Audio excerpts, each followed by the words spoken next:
ቃልውድ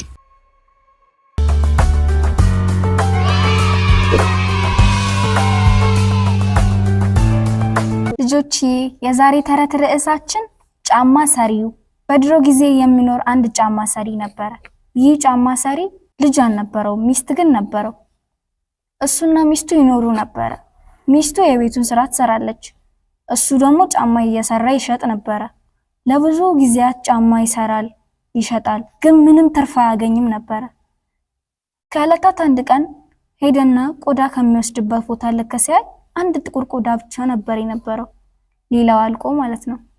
ገንዘብ ስላልነበረው መግዛት ሳተው ቁጥቦ በስነ ስርዓት ያንን ቆዳ በስነ ስርዓት አንድ ጫማ ወጣበት። ከዛ እየሰራ ያለ ሲመሽ በቃ ይሄን ነገ ሰራዋለሁና ቁርጥራጩን አስቀምጦት ሄደ ወደ ቤቱ። ልክ ወደ ቤቱ ሲሄድ በመስኮት በኩል የሆኑ ትንንሽዬ ፍጥረታት መጡና ያንን ቁርጥራጩን ወደ ጫማ ለወጡት።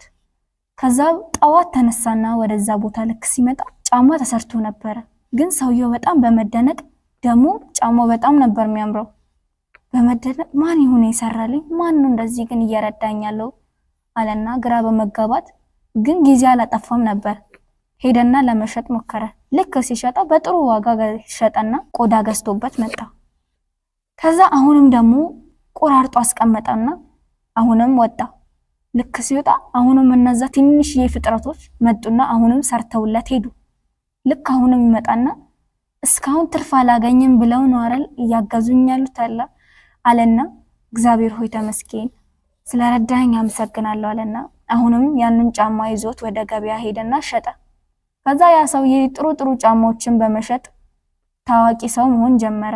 በዛም አማካኝነት በጣም ጥሩ ቤት ሰሩ ሚስቱና እሱ። ከዛ አሁንም ግን እሱ እየቆራረጠ አሁንም ያስቀምጣል። ሰዎቹ ደግሞ አሁንም እነዛ ትንንሽ ፍጥረት አሁንም እየመጡ ይሰራሉ። ከዛ ግን እኚህ ሰዎች ማን ናቸው ግን እየመጡ የሚሰሩልኝ አለ።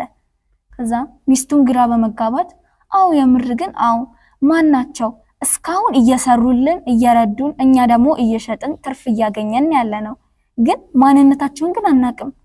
ምንድነው ግን እነሱ ማን ናቸው? እንዴትስ ሊረዱን ፈለጉ? በማለት ግራ በመጋባት እንደዚህ አሰቡ።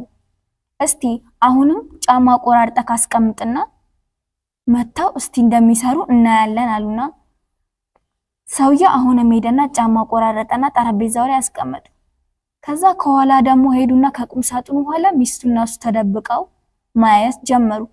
ልክ ሲያዩ ትንንሽዬ ፍጥረታት በመስኮቱ በኩል ገቡና ጠረጴዛ ላይ ቆሞ መጨፈር ጀመሩ። ጨፍረው ካበቁ በኋላ ያን ቁርጥራጭ ደግሞ መስፋት ጀመሩ። ያኛው ደግሞ አንዱ ሲሰፋ አንዱ ደግሞ የጫማውን ተረከዝ እየለጠፈ። ከዛ እነሱ ደግሞ በማየታቸው በጣም ተገረሙ። ምክንያቱም እነዛ ትንሽ ፍጥረታት የሚሰሩት ነገር በጣም ያስደንቅ ነበር። ከዛ ጫማውን ሰሩና ሳይነጋ ቶሎ ወጡ። ከዛ ሚስቱና እሱ ደግሞ ግራ በመጋባት ሄደው ጫማውን አዩት።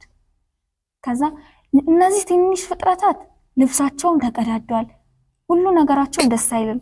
ስለዚህ እኛም ለምስጋና ያክል ልብስ ሰርተን እናስቀምጥላቸው የገና ቀን ተባባሉና የገና ቀን እስኪደርስ ድረስ እነሱን እንደዛ ያረጉ እየቆራረጡ እነሱ ደግሞ እየመጡ ጫማ እየሰሩ ማስቀመጥ ጀመሩ። ልክ የገና ቀን ሲደርስ ለነሱ ልብስ ሰርተው ጠረጴዛ ላይ በጫማው ምትክ አስቀመጡ። ሴትዮዋ ልብሱን ሰፍታ አስቀመጠች። ሰውየው ደግሞ ለነሱ የሚበቃቸውን ያክል ጫማ ሰርቶ አስቀመጠ። ከዛ አሁንም ደግሞ ምሽት ላይ መጡ። ልክ ሲያዩ የታለ የዛሬው ስራ እያሉ ጠረጴዛውን ሲያዩ በጣም የሚያምር ልብሶችን አዩ። ወይኔ ጌታ ሆይ ይሄ ልብስ የማን ነው? ልውሰደው ወይ አሉ። ለኛ ነው መሰለኝ የተሰራ አሉና ሲለባብሱት በቃ ለገና የተሰጠን ስጦታ ስለሆነ በጣም ነው ያማረብን ደግሞ አሉና በመደሰት ከዛ ቦታ ሄዱ። ከዛም ቀን በኋላ ደግሞ ተመልሰው አያውቁም። ሰውየውም ደግሞ በዛ እነሱ በሚሰሩት መሰረት ሰውየውም ደግሞ ጫማ መስራት ጀመረ። ሰውየውም ደግሞ ጫማ መስራቱን ሁሉ ጊዜ ቀጠለበት። ልጆቼ የዛሬ ተረታችን ይሄን መስል ነበር። ተረቴን መልሱ፣ አፌን በዳቦ አብሱ። ልጆቼ በቀጣይ ተረት እስክንገናኝ ድረስ ወዳችኋለሁ። ቻው ቻው።